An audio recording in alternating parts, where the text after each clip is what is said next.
車龍。咁但係呢啲總嘅嚟講都喺我哋預料之中。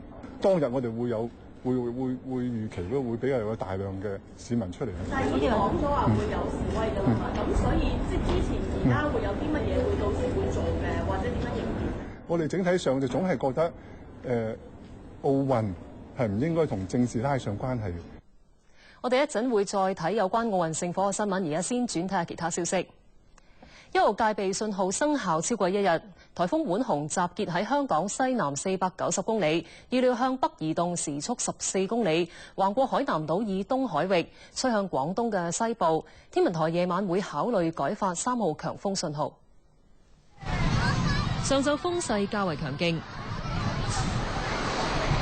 遊客喺灣仔海旁影相都要同風鬥一鬥。但係去到下晝風勢稍為緩和。天文台話，颱風碗紅嘅風眼冇朝早咁明顯，下晝嘅風勢略為減弱，但係稍